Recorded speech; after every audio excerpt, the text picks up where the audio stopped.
Now, depression is one of those tough health challenges that reaches people all over. And really, it's the number one prescribed medications are antidepressants right now in America. Staggering if you really think about it. But there's 4 ways to manage depression naturally that's out there that I want to get into. And pretty much across the board, most of the traditional medicine and even alternative side will agree to these. These are pretty much the basics, if you will. So again, people go through ups and downs. And I mean, again, determining what depression really is, there's a system to go through that. And your primary care physician can easily go through and detail that out to see if you really are just going through a tough time or if you might be facing a true side of clinical depression and might need medication or at least some of the natural methods to be able to get through it and bounce back. But 16 million adults is the statistic have had at least one major depressive episode in the past year. So that's quite a bit. The individuals suffering will see some of these or even all of these. And one is sadness, loneliness, emptiness, irritability or frustration, loss of interest or pleasure in normal activities is a big one. Now, sleep disturbances are big because you can have lower serotonin levels, and that low serotonin level can really be quite the challenge. And that's what, of course, the medications build up on are those levels. And the other is change in appetite or energy level, pretty common. Trouble with concentrating on task, losing focus, and thoughts of death or suicide. So if you start having those kind of thoughts, or even if you have a loved one that starts having these kind of thoughts, really get them help. I mean, at least get them to a family doctor, or a psychiatrist, someone, counselor, even somebody that can help them along the way. Now, a lot of the symptoms can be present typically or daily for 2 weeks and need to be consistent to be considered depression. And that's, of course, when you can look into some of the basic treatments. But here's some regular natural ways that are pretty widespread and well known for supporting and managing depression. Number one, dietary changes. This is what I think makes the biggest change personally. You change the nutrition in someone and you begin to change and transform their body all the way around, because we're only as healthy as the foods that we eat, digest, absorb, and assimilate. And so if we're getting the right kind of foods, we can build the right kind of chemistry in the body. If we don't, then we're going to build the wrong kind of chemistry. It's all about biochemistry. That's the key. So we know for a fact that foods that are high in refined sugars, simple carbohydrates like the bread, pasta, cereal, crackers, pastries, they cause a lot of spikes and drops in blood sugar levels. So this can lead to rapid mood changes, lower energy levels, and can worsen a lot of the depressive symptoms. B vitamins are another one. So they play a critical role in energy and mood. So the B6 is typically a cofactor, and it's the one you want to look at. There's different kinds. There's pyridoxine, and there's pyridoxal 5-phosphate. The pyridoxal 5-phosphate, P5P, is the one that links really strongly to the neurotransmitters like serotonin, dopamine, acetylcholine, and the like. So some foods that can really help with that. Sunflower seeds are fantastic. Bananas are great. Avocados are also a great source of vitamin B6. And again, you can also supplement, but your doctor can kind of guide you in that process. The other one is 5-HTP. So it's made from the amino acid tryptophan. So some studies have suggested that 5-HTP can be as effective as most antidepressant medications. So it still needs to be taken under the supervision of a physician. I'm a big, big fan of that. And you don't want to take 5-HTP if you're taking an SSRI, which is a pretty standard class of the antidepressants. Acupuncture, believe it or not, is the fourth one.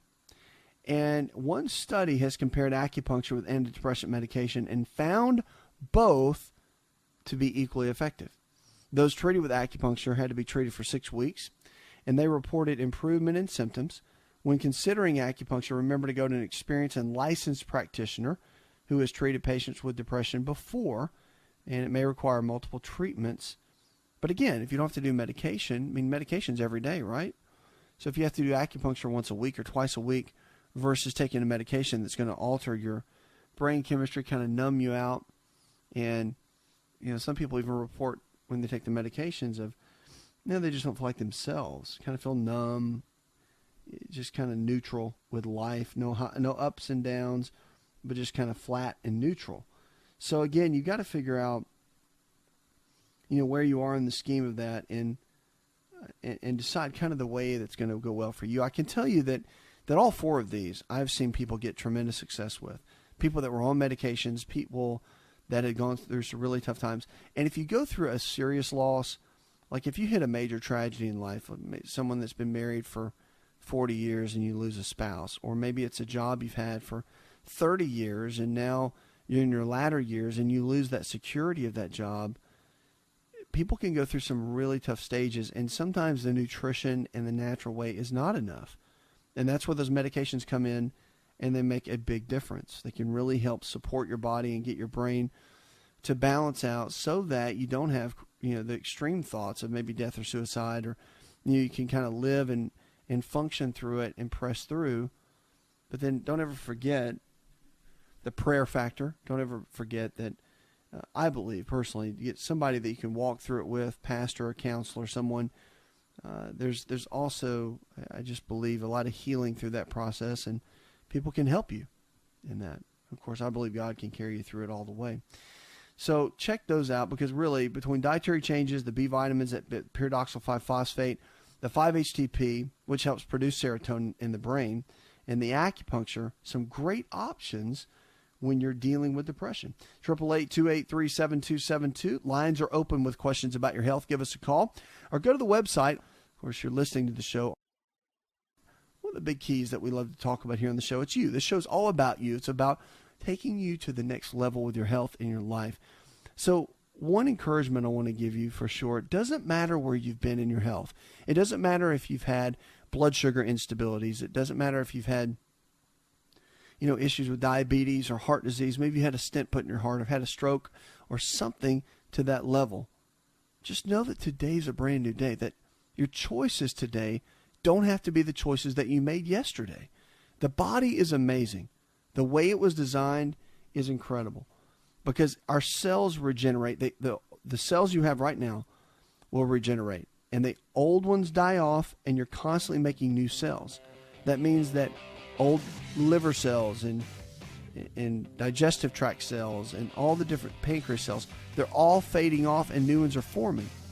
So what's amazing about that is that it doesn't matter about your past. Your past doesn't define you, but the choices you make now will determine the kind of health in the body that you're going to have years from now.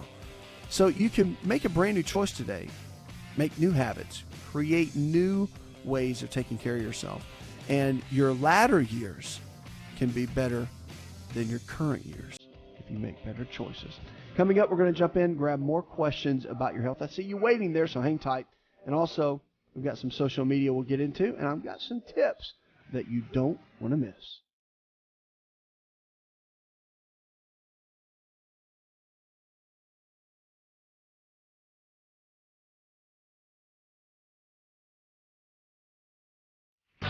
If you're looking for increased strength, increased endurance, and better recovery, then look no further than an all-natural nutritional supplement called creatine hydrochloride. Concrete is the brand, and it's the most absorbable form of creatine hydrochloride found today. Now, creatine is not just for athletes. You probably heard that before, but creatine hydrochloride is for the everyday person looking to improve their health. Listen, I started taking creatine in college when I was a strength and conditioning coach at Florida State University, and I've taken it ever since my college years, and it's made a massive difference in my life. Everything in my body, I believe, is functioning better because of creatine. Creatine hydrochloride I've moved over to using Concrete, and it is the best form of creatine on the market. Concrete creatine hydrochloride is available at most Walmart stores and on Walmart.com or any store that carries nutritional supplements. Just make sure to look for Concrete brand creatine hydrochloride and watch your endurance, your strength, and your recovery and your immune system get boosted today.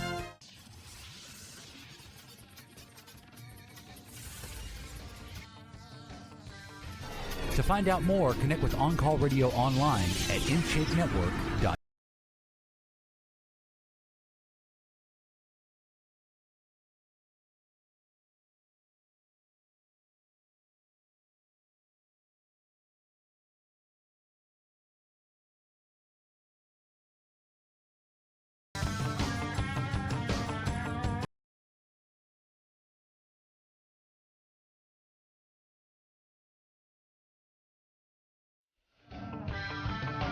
Henry in Ontario, Canada says, my 3-year-old daughter is very hyper.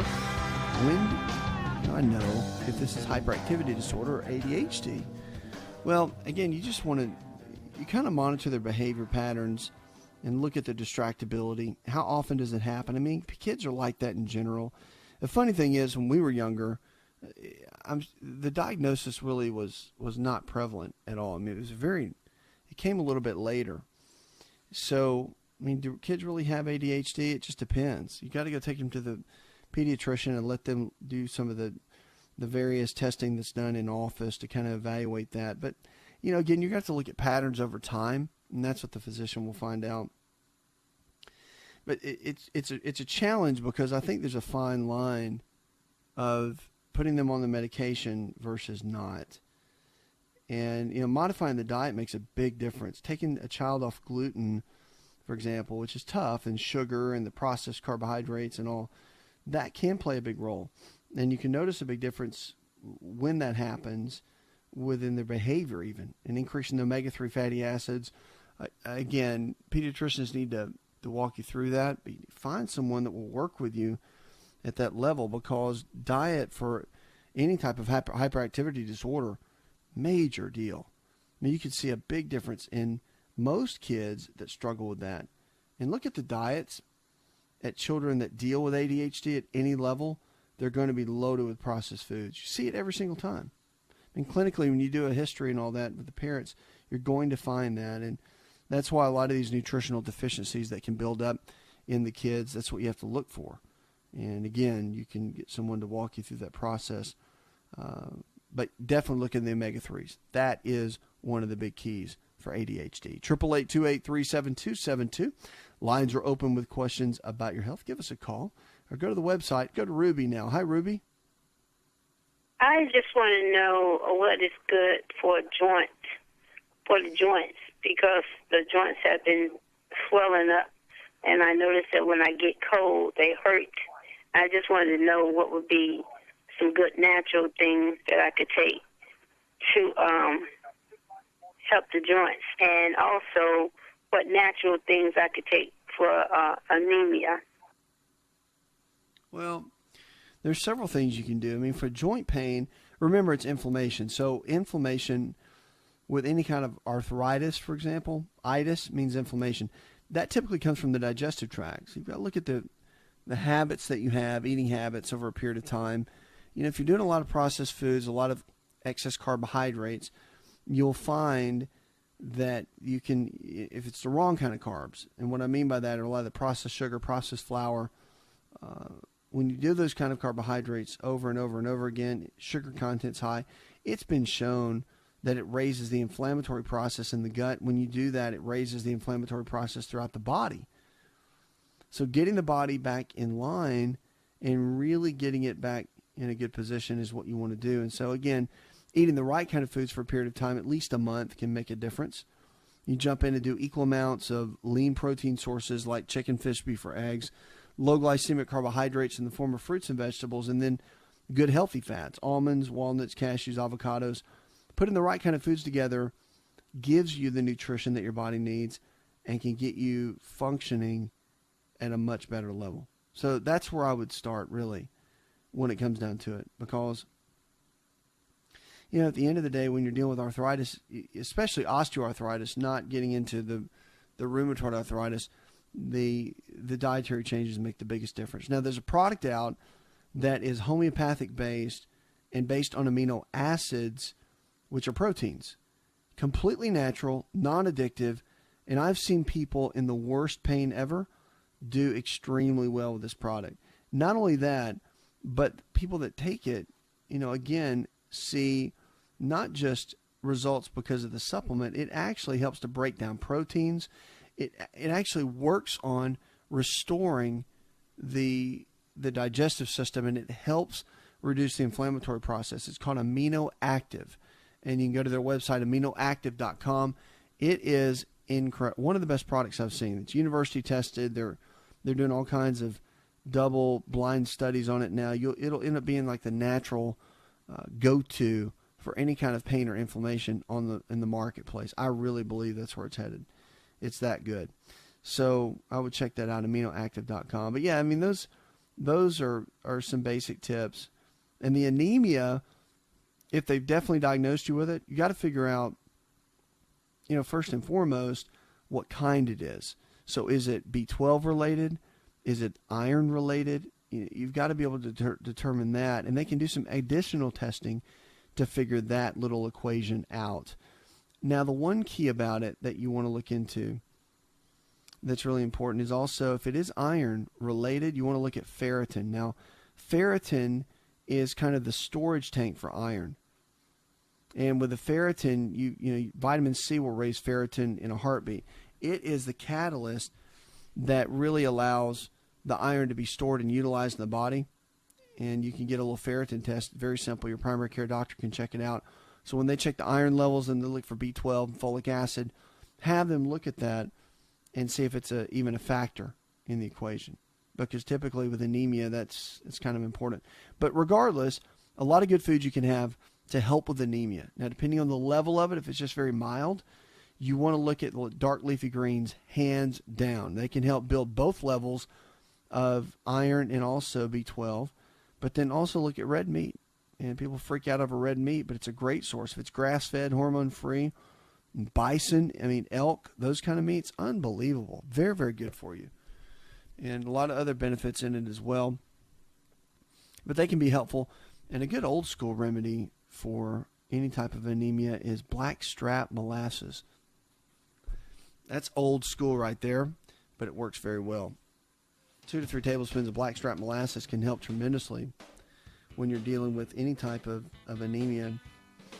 Now, it's got a little bit of the sugar content in it, but, again, raising those levels up give you burst of energy and will help for the long term. Remember, keep in mind, this takes a while. It's not going to happen in 2 weeks. Hi, it's Asa. I'm giving you a copy of my best-selling book for free to help you in your health journey today. I'll pay for the book.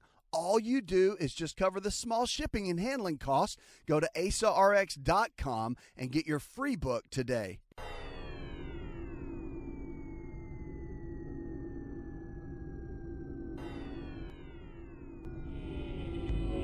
To find out more, visit the show online, InShapeNetwork.com.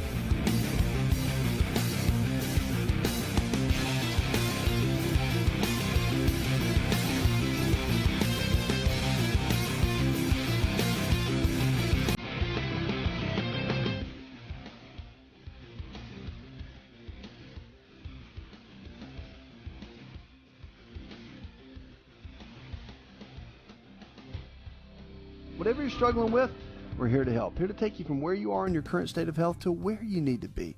It's all about thriving. It's all about lifestyle, and it's about the choices that we make every day, because that can transform your health more than anything else. Hearing loss is a big topic too. Rheumatoid arthritis really does affect more than your joints.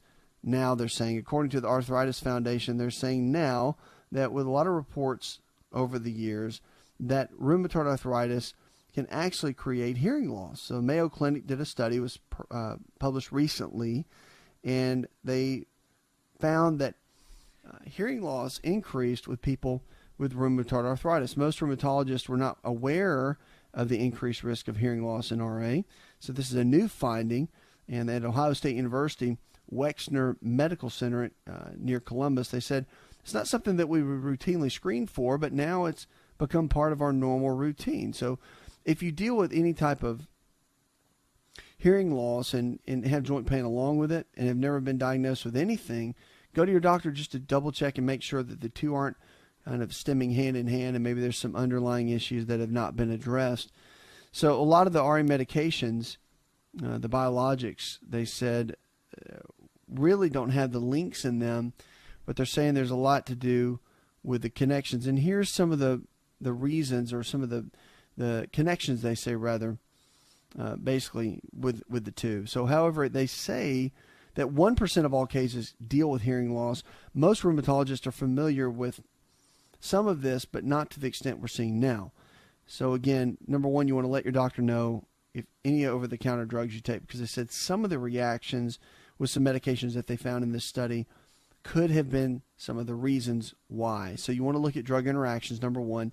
You want to also, this has nothing to do with RA, I think. But avoid long exposure to loud noise. Be careful with the earbuds and also the iPods and the personal devices and listening to a lot of really, really loud music. Be cautious. Ear protection if you're working out loud around a lot of equipment, lawnmowers, that sort of thing. And keep the volume down always, as much as possible. If you're listening to the headset with your phone, talking to someone, or even just the basic music, be cautious with that. Hearing loss happens very slowly, so you don't really notice it. It kind of creeps up over time until it gets to the point where you're a little bit challenged with it, and that's when really you got to be very, very cautious at that point. 888-283-7272. Lines are open with questions about your health. Give us a call. Go to the website. Now, we're going to talk about our food of the hour in just a moment. Now, food either brings health to the body, or what does it do? It takes health out of the body. And so we've got to understand that certain foods really can transform our health if we know how to use them and use them in the right way and on a regular basis. Now, you don't have to be perfect. I have this conversation all the time. You don't have to be perfect with it. I mean, really, 90-10, 80-20, those kinds of rules really do apply with our eating habits and our overall lifestyle habits. So, I mean, if you eat well most of the time, have maybe 2 to 3 meals that are off the wagon a week, not a big deal. And if you really do that for a while, you'll think, man, I don't really need more than about 3 junk meals a week, and I'm good. And you can eat salmon and eggs and protein powders and vegetables and all that sort of thing that you may feel like you'd feel deprived if you had to do that all the time. But people end up doing really well with it. So powerful at what we put inside of our body, how it becomes our body, and how well we can do. Now let's go to the phones and talk with Fran. Hi, Fran. I would like to know if there's something that can be done for a tumor on the pineal gland, Pineal, in the brain. I'm wondering if there's that controls sleep and that sort of thing. So I'm wondering if there's anything that can be done for a tumor on the pineal gland as far as diet and that sort of thing. Well, the pineal gland is, again, it's extremely important to the body. And, to this point, most doctors will just watch and wait, as they call it. So they'll monitor it. Sometimes a tumor on the pineal gland is benign and it doesn't really mean anything, and sometimes they can mean something. So I think first they got to determine, what the actual tumor is. Is it growing? Is it not? Is it malignant or not malignant? Is it cancerous or is it benign? I mean, you've got to look at those different factors, and they've got different ways of analyzing that. If it's not, then, again, if it's a benign tumor, there's different theories in the alternative world, such as that a lot of the body's inability to break down proteins can cause, and high cortisol levels can cause benign tumors to grow in different areas. It's a theory. It's not proven by any means. So typically that can be a thought of cause. The other to look at, when they a lot of physicians will just say that they don't know, and that's true. So a lot of times we don't know what caused something like that. But the good news is if it's benign and it's not creating any changes within the body, if it's affecting your sleep a little bit, there's ways to work around that to help support the circadian rhythm and to build those levels up. But if it's not affecting it at any level, then I would tend to agree with what the physicians are saying and just watching and waiting. The best way to do anything when there's something weird going on in the body and there's just not a lot of explanation is to begin to build up your habits. So your eating habits, getting everything pretty balanced out. I mean, equal amounts, lean protein sources, chicken, fish, beef, or eggs, low glycemic carbs, and then, like fruits and vegetables, and then your healthy fats, your almonds, your walnuts, your cashews, your avocados. All of those together make the biggest difference. Look at your exercise habits as well, making sure you're doing, I would say at least 10 to 15 minutes a day, 5 to 6 days a week. Just get out and walk. If your habits will follow, or prelude rather, what your goals are, you can make huge strides in your health, and you don't have to be stuck where you are.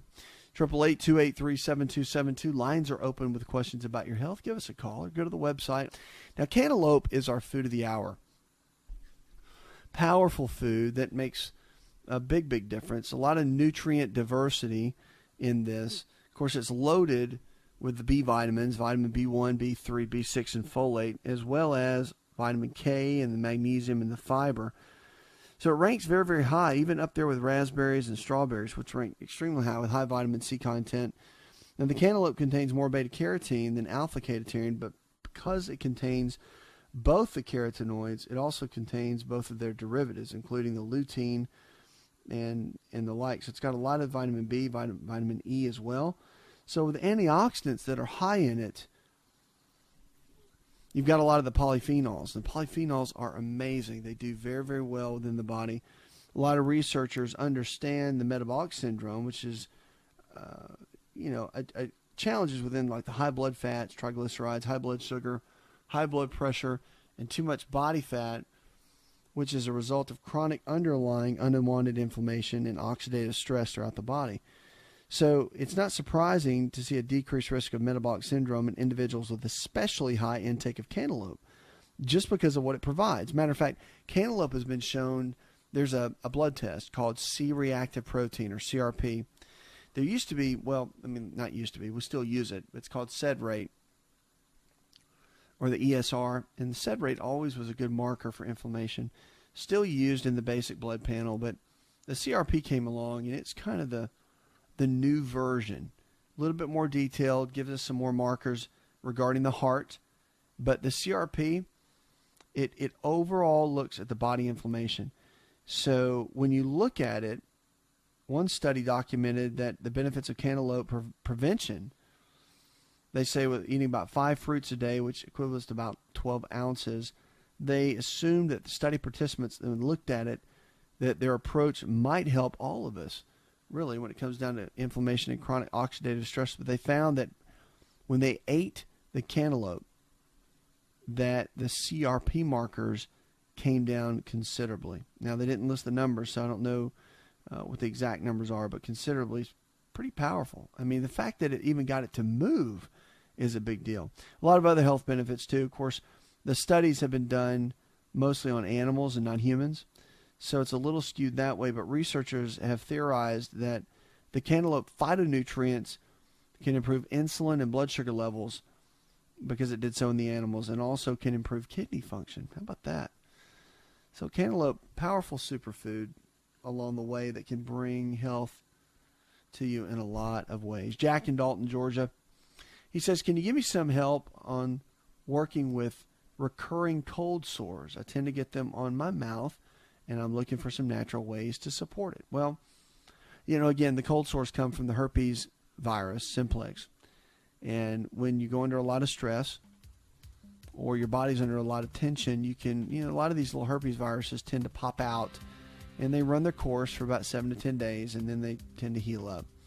But, the medications, the antivirals, they work as a preventative.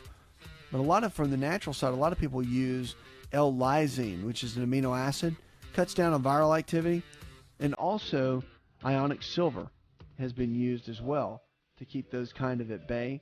A couple of little things to look at.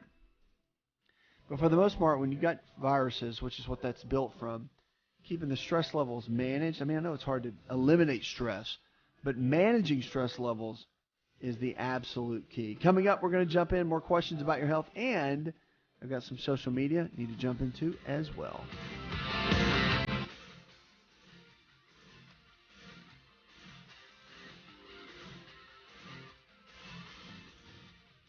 Are you ready to chow? It's time for Keto Chow. When it comes to eating healthy, the keto diet has become one of the nutrition leaders in optimizing health, losing unwanted weight, and reaching your health and wellness goals. No extravagant cooking, no long kitchen cleanup, and most importantly, especially for me, it's convenient. Just put quality Keto Chow powder in a bottle, add some heavy whipping cream or your favorite fat, a little water, and boom, shake it up and you're ready to chow. Keto Chow tastes amazing. So make Keto Chow easy for you and your family today with Keto Chow. Let's go chow. Visit Keto Chow online at ketochow.xyz. That's ketochow.xyz.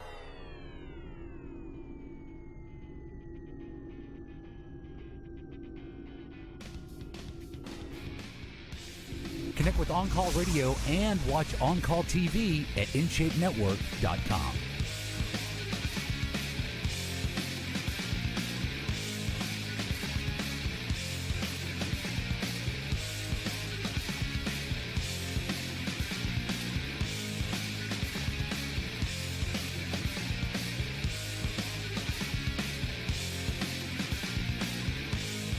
What are you struggling with? Let's talk about it. Diabetes, heart disease, arthritis, fibromyalgia. It all comes down to the choices we make every single day.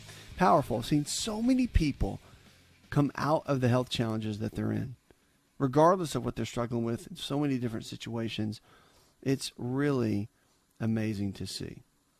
So at the end of the day, when you're looking at ways to support the body, you start with nutrition first, always. The foods you eat matter more than anything else. And then also look at your exercise patterns.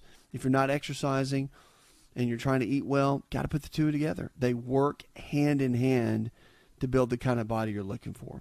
Powerful. 888-283-7272. Lines are open. Give us a call.